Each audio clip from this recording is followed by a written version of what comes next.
Welcome back ناظرین. آگے بڑھیں گے. بریک میں جانے سے پہلے پاک بھارت کشیدگی کے حوالے سے بات ہو رہی تھی. احسن نذار صاحب, امریکہ نے سیز فائر کرایا اور ثالث کے طور پہ سامنے آیا اس ساری جنگ میں. بھارت نے اس کے اوپر بھی یو ٹرن لے لیا. ہاں بالکل. اس کو کیسے دیکھ رہے ہیں؟ دیکھیں پہلے انہوں نے یہ اسی طرح آپ نے نہرو کو نہیں دیکھا تھا, جب پھیٹی پڑی تو کشمیر کا کیس لے کے خود ہی اقوام متحدہ میں پہنچ گئے کہ جناب سن بچاؤ, ٹھیک ہے. اور بعد میں اقوام متحدہ ہی کی قراردادوں کو جو جا کر وہاں متفقہ ہو کے سائن کیے کہ جناب اس کا جو حل ہوگا استصواب رائے سے ہوگا, تو اس کے بعد پھر گئے اسی چیز سے. تو یہ کوئی پہلی دفعہ نہیں کر رہے, یہ اسی طرح کی ان کی لیڈرشپ ہے, جھوٹی, دغاباز, وعدہ خلافی کرنے والے. اور جب وقت پڑا ہو, پھنسے ہوئے ہوں, تو یہ پیروں کو آپ کے پکڑ لیں گے اور روئیں گے, ٹھیک ہے, واویلے کریں گے, اور جیسے ہی ان کو موقع ملے گا سیدھا ہونے کا, اور یہ آپ کی گردن پکڑ لیں گے. تو یہی انہوں نے ادھر کیا ہے کہ ٹرمپ کے آگے رونا رویا ٹرمپ نے آ کر, اور یہ سارا ٹرمپ نے خود, ایک میسج تھوڑی کہ ٹرمپ نے کتنی میسج کیے ہیں کہ میں نے یہ سارا کچھ کروایا.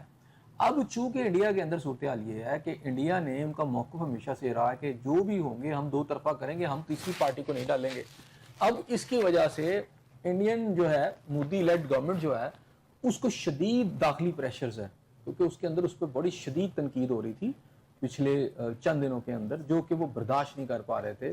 اور میرا خیال ہے انہوں نے ٹرمپ کے ساتھ بھی انڈرسٹینڈنگ کی کہ آپ تھوڑا ہتھولا کریں, یہ اس طرح کی چیزیں نہ کریں. ہماری گورنمنٹ کو بڑا شدید دباؤ جو ہے, اس دباؤ سے نکلنے کے لیے انہوں نے کہا جی کہ نہیں یہ جو ہے ٹرمپ صاحب نہیں ہے, یہ ہمارا آپس میں تو یہ بات ہی نہیں کر رہے تھے پاکستان سے. کہاں تھا یہ پاکستان سے کہہ رہے ہو کہ ہم آپ سے دو طرفہ بات کریں گے؟ پاکستان کہہ رہا تھا کہ آئیں بیٹھ کے بات کر لیتے ہیں, تو یہ تو کر ہی نہیں رہے تھے. انہوں نے تو بلکہ الٹا پاکستان پہ اٹیک کر دیا, ایک نہیں 2 دفعہ کیا, 2 دفعہ نہیں بلکہ متعدد بار کیا, اور ہم ریسٹرینٹ کا مظاہرہ کرتے رہے. پھر جب ہم نے ٹھکائی کی تو اس کے بعد یہ اپنا کوئی پناہ گاہ ڈھونڈ رہے تھے, تو پھر انہوں نے ٹرمپ کو اس وقت ڈالا کہ بھائی تو مسئلے کا حل کریں, ٹھیک ہے. اس کو تو ان کی جان جا رہی تھی. اب جب اس سے نکل گئے اس مشکل سے, تو اب اندرونی پریشر اتنا بڑا کہ جس میں انہوں نے کہا نہیں ہم نے دو طرفہ پہ تو ابھی تک وہ نہ پانی پر ہم سے بات کر رہے ہیں, نہ کشمیر پہ ہم پہ بات کر رہے ہیں, ہمارے سے وہ بات ہی نہیں کر رہے. تو وہ یہ کیسے جنگ بندی ہو گئی؟ ظاہری بات ہے جنگ بندی کے پیچھے ایک بڑی طاقت آئی ہے, وہ ٹرمپ ہے, اور ٹرمپ کی مدد کے بغیر تو یہ ہو ہی نہیں سکتا. ٹرمپ امریکہ جو ہے وہ اسرائیل کا سب سے بڑا حامی ہے. اب اس ساری کشیدگی میں, اس جنگ میں اسرائیل واحد ملک تھا جو کھل کے بھارت کے ساتھ کھڑا تھا. اب بھارت کے ساتھ اسرائیل تو کھڑا ہو جاتا ہے, لیکن جو سیز فائر کرواتا ہے وہ خود امریکہ ہی کرواتا ہے. چل کیا رہا ہے جب آپ نے سیز فائر بھی کروانا, پھر وہ اس کی سیز فائر کو مانتا بھی نہیں ہے, وہ اس کے اوپر بھی یو ٹرن لے لیتا ہے. میں نے آپ کو کہا نا بغل بچہ ہے, جب اس کو مار پڑی تو پہلے تو ٹرمپ کہہ رہا تھا میں نہیں اس کے اندر آؤں گا. پھر جب ٹرمپ صاحب نے یہ دیکھا کہ جناب یہ جو میرا بچہ ہے اس کو, کیونکہ یہ تو کہہ رہا تھا میں ماروں گا پاکستان کو, تو پھینٹی اس کو پڑ گئی ہے, کیونکہ اس نے اتنا یقین دلایا تھا اپنی طاقت کا کہ ہم تو ہلنے بھی نہیں دیں گے. جب مار پڑی تو مودی صاحب آ کے رو رہے تھے ٹی وی کے اوپر, آ کے کہہ رہے تھے کہ جناب دیکھیں میں نے تو وہاں کیا تو انہوں نے ہم پہ حملہ ہی کر دیا. تو جب یہ صورتحال آپ کے سامنے, یہ ساری چیزیں ایکسپوز ہو چکی ہیں نا, تو پھر انہوں نے ٹرمپ کے پیچھے بھاگے اور ٹرمپ نے ان کو بچایا. لیکن ٹرمپ کی اس سیز فائر کے باوجود جو اس نے کروائی, پاکستانی اس کو بڑی شک کی نگاہ سے دیکھتے, اور میرا خیال ہے شک جو ہے درست بھی ہے. وار آن ٹیرر پہ انہوں نے پاکستان کو استعمال کیا, اور اس کے بعد پاکستان کو ہی ڈبل کراس کرتے ہوئے انہوں نے ٹی ٹی پی جو جس ہم خوارج جو ہیں ان سب کو کھڑا کیا افغانستان کے اندر, وہاں سے انہی کی چھتری کے نیچے وہ پاکستان میں پاکستان کی سیکورٹی فورسز پہ حملے بھی کرتے رہے. تو ٹرمپ نے ہمارے ساتھ ڈبل گیم کی, اور اسی طرح کرتے ہیں. تو اب ٹرمپ پر جو ہے کوئی اعتماد نہیں کر رہا, تو نہ ہی ہم انڈیا پہ کر رہے ہیں. آج کہا گیا ہے کہ جناب جو ہمارے جو اقوام متحدہ کے اندر جو آپ کے افتخار صاحب ہیں, عاصم افتخار صاحب مندوب جو ہیں, انہوں نے یہ بات کی ہے کہ جو ہے انڈیا بہت بڑی بحری تیاری کر رہا ہے. یعنی اب وہ اگر کوئی جنگ کرنا چاہتا ہے تو وہ ڈیفرنٹ آپشنز پہ کام کر رہے ہیں کہ اگر فضائیہ سے نہیں کر سکتے تو ہم آ کے کوئی ایک آدھی, کیونکہ وہ بہت بری طرح پھنسے ہوئے ہیں. ان کا جو داخلی دباؤ ہے مودی کا, جو کہ ہندو توا کی ایک پاگل پن کے اندر وہ ایک آپ سمجھے لینسی جو ہے اس کے اندر وہ پھنسا ہوا ہے.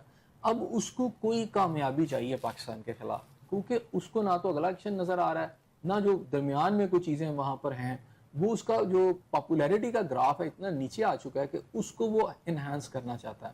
چاہے پاکستان ہو چاہے انڈیا ہو, اس کی اربوں آبادی جو ہے یا کروڑوں آبادی کی جو ہے وہ اس کو ٹارگٹ ہو جائے وہ اس جنگ کی, اور اس کو نقصان پہنچے عام آدمیوں کو یا عام عورتوں کو, بچوں کو, اس سے فرق نہیں پڑتا. اس کو اپنی پولیٹیکل جو ہے پاپولیرٹی کے لیے وہ کوئی بھی مہم جوئی کر سکتے ہیں. اب ٹرمپ صاحب جو ہے مودی ہے, ان کا دیکھ لیں نا, ان کی لا علمی, ان کی جاہلیت, ان کا آپ نے یاد ہوگا ابھینندن والا جو واقعہ ہوا تھا تو اس وقت ان کے الیکشن تھے تو انہیں کوئی کاروائی چاہیے تھی تو ان کا یہ خیال تھا کہ وہاں جائیں گے جیسے یہ دہشت گردوں کے ہم اڈے کہیں گے اور وہاں پر ہم پے لوڈ پھینک کر آ جائیں گے اور وہاں کو بم گرائیں گے اور کوئی ہمیں واپسی پہ کامیابی ہو جائے گی, ہماری جے جے کار ہو جائے گی. لیکن وہ ایسا نہ ہوا, ابھینندن صاحب پکڑے گئے. اور جب اس کے اوپر مودی سے بات ہوئی تو مودی نے کیا کہا, اس نے کہا جی میں نے سوچا کہ بادل ہیں گہرے ہیں تو جہاز چلے جائیں گے تو کوئی دیکھے گا نہیں. اب ان کو یہ نہیں پتا کہ جدید دنیا کے اندر جہازوں کو آپ جو ہے ریڈار سے دیکھ لیتے ہیں. تو پاکستان کے پاس یہ ٹیکنالوجی موجود ہے, بادل ہو یا اندھیرا ہو یا رات ہو, تو انہوں نے اس چیز پر کر لی. یعنی کتنا اسے جاہلیت کہیں گے ان کی انڈین لیڈرشپ کن جاہلوں کے ہاتھ میں ہے.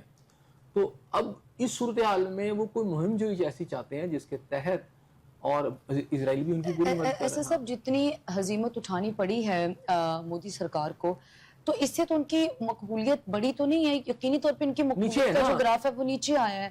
اب مزید وہ کشیدہ حالات کیوں کرنا چاہ رہے ہیں؟ اس لیے کہ وہ کوئی ایسی ان کو کامیابی پاکستان کے خلاف ملے جس کو وہ سیل کر سکیں انڈیا کے اندر, وہ بتا سکیں اپنی قوم کو, اپنی عوام کو کہ دیکھیں جی ہم نے یہ جو ہے, کیونکہ ان کی ساری الیکشن مہم جو ہے جو خاص طور پہ ہندوتوا کی وہ پاکستان سینٹرک ہے.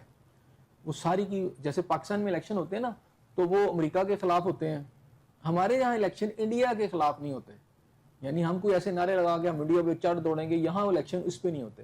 ہاں یہاں پر امریکہ مرد آباد کہیں تو اس کے الیکشن میں امپیکٹ آتے ہیں اور بھی چیزیں اس میں ہمارے شامل ہیں. انڈیا کے اندر جو الیکشن ہے خاص طور پر جو ہندوتوا کی جے جے کار لے کے ایک پارٹی وہاں پر آئی ہے, بنیاد پرستوں کی پارٹی ہے, ہندوتوا ہے, نفرت ہے, پریجوڈس کے ساتھ اور تمام اقلیتوں کے ساتھ. ابھی وہاں پر انہوں نے صورتحال یہ رکھی ہوئی ہے کہ جناب عیسائی, مسلمان, وہ کوئی بھی ہیں, وہ انڈیا میں تب رہ سکتے ہیں کہ وہ ہندو مذہب اختیار کر لیں. اچھا یہ آپ اس پالیسی کے ساتھ ہوں گے تو خود آپ پوری آبادی کو ایک دوسرے کے خلاف لڑا رہے ہیں, اور اس کا نتیجہ نکلے گا کہ اس دن بھارت ٹوٹ جائے گا. مودی نیتن یاہو کے نقش قدم پہ چل رہے ہیں. جی بالکل ایسا ہی ہے. تو پھر بھارت اپنے دماغ سے نہیں, اسرائیل کے دماغ سے سوچ رہا ہے. نہیں, یہ سارے ملے ہوئے ہیں نا اسرائیل کے دماغ کے ساتھ. انڈیا کو یہ نہیں پتا کہ اسرائیل کا تو جانا کچھ نہیں ہے شاید اس طرح, لیکن ان کا جو ہے نا حصے بکرے جو ہے نا ہم کر کے رکھ دیں گے. اور رہ گیا اسرائیل, تو اب دیکھیں آج کے بیان کے بعد جو وزیر اعظم پاکستان شہباز شریف صاحب نے کہا کہ جناب ہمارے پاس جو رپورٹس ہیں اتھینٹک رپورٹس ہیں, ظاہر بات ہے ان کے پاس پورا ڈیٹا ہوگا کون آیا کیسے آیا. اچھا 100-150 لوگ جو ہیں اگر ٹرینڈ اسرائیلی آئے ہیں تو اس کا مطلب ہے انہوں نے عملاً اس جنگ میں حصہ لیا. تو اب وہ اتحادی بھی بن گیا. اب یہ نہیں کہ سمپلی اسلحہ دیا, چلیں اسلحے کے اوپر تو آپ کہہ سکتے ہیں نا ہمیں جو ترکی نے بھی دیا, چائنا نے بھی دیا, اس طرح ان کو کیا کہتے ہیں فرانس نے بھی دیا اور باقی ملکوں نے بھی دیا, چلیں وہ اسلحہ آیا. لیکن اسرائیل نے باقاعدہ ایک فزیکل اپنی پریزنس یہاں کی ہے. تو اب آپ کو, میں نے آپ سے کہا نا کہ آپ کو اسرائیل کو بھی اب دیکھنا پڑے گا پاکستان کو, کہ اگر ان کے 150 بندے یہاں پر آ گئے ہیں اور نہ جانے آنے والے دنوں میں کتنے آئیں گے, تو اب وقت آ گیا کہ پاکستان جو ہے اپنی پالیسی کے اندر, ڈیفنس پالیسی اور سیکیورٹی کی پالیسی کے اندر باقاعدہ طور پر اسرائیل کو اب سرکل کر لے.